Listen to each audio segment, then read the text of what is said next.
And welcome back to Comic Frontline, everybody. I am Brant Fowler, aka the Gonzo Goose, back with you for another comic review, another all new, all different Marvel #1 review. We're talking Extraordinary X-Men #1.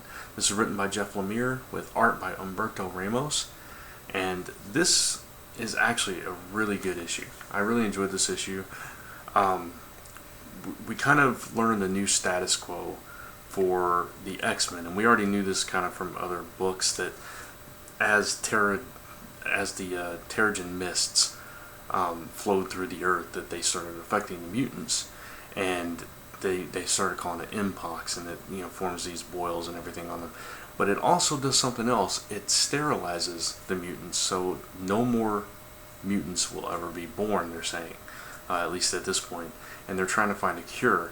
And now Storm is struggling with this, and now we are faced with a world that doesn't fear and hate the mutants. They just hate them, so they don't fear them anymore. They just want them to go away.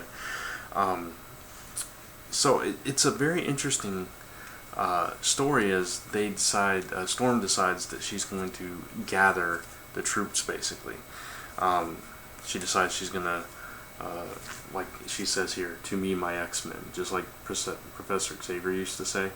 And look at that gorgeous art. That I'm a big fan of Humberto Ramos, and I think he does a fantastic job with this. And I think the pacing of the story by Jeff Lemire was really good. But in this issue, we see Storm and Iceman. They approach young Jean, who wants nothing to do with being a superhero at all, anything like that. She wants to be left alone to live her life. But they kind of give her a reality call. They fill her in on all this because she didn't know, but she still refuses to go with them. But she senses somebody else is out there, and we get to see that person later on. We get to see Colossus, excuse me, as Ileana goes and tries to recruit him because, he wanted to be left alone as well. And, excuse me, sorry. And they go after another friend who's having a little trouble of his own. So I'm not going to spoil that too much. And, of course, we know from the cover who's going to be in this issue. Well, you can see there's one of them, and there's the guy that Jean sent, so we see him towards the end of the issue.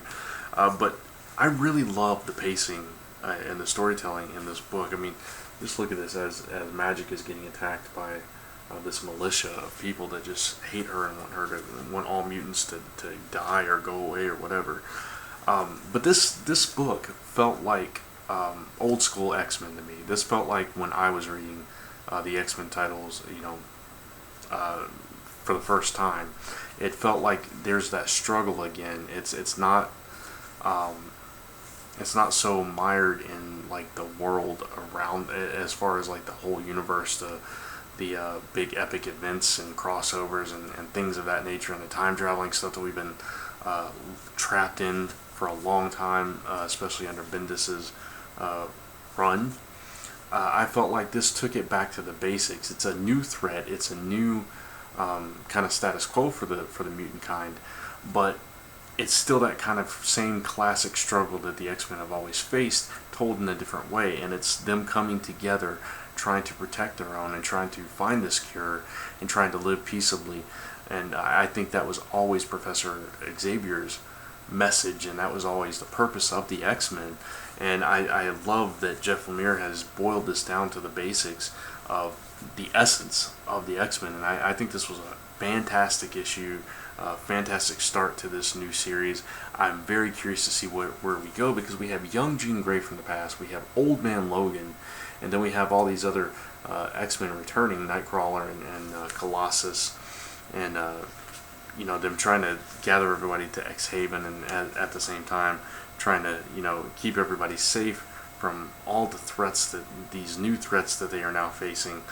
It's just a really interesting direction to go with the X-Men, and I really enjoy it. This is a fantastic first issue that I highly recommend.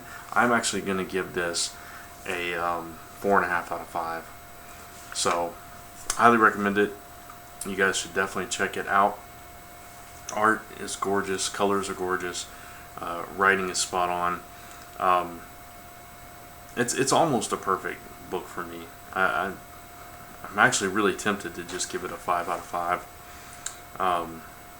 but it was a lot of setup, and that's the only reason I'm going to give it a 4.5.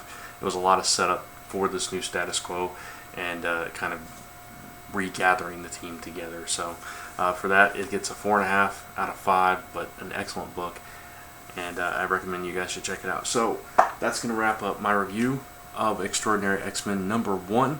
Check out all the other reviews, all the other content here on Comic Frontline. Check out comicfrontline.com for more written articles. You can check out the live show on Tuesday nights, 9-ish p.m. Eastern, on Comic Frontline's YouTube channel. And for my stuff, you can check out lastemperpress.com, zone4podcast.com, and Where's My Tell on YouTube, where Lisa and I do our weekly comic haul, and we'll soon be doing our comic countdown. So I hope you guys check all that stuff out. And speaking of lastemperpress.com, until next week, we have that special going with our brand new print. If you have not seen it, you can go on lastemperpress.com to our store, and you can see this gorgeous print that has a lot of iconic Ghost characters. For the holiday, we're doing a special, that print with a copy of Fireside Tales and 4 buttons for $13. It's a really good deal. If you guys want to check it out, please do, and order from us. And it'll be disappearing next week until our next convention, which then it will no longer be available online. So this is your only chance to purchase it. So hope you guys like it. Check it out. But again, 4.5 out of 5 for Extraordinary X-Men. Thanks for watching. I'll see you in the next video.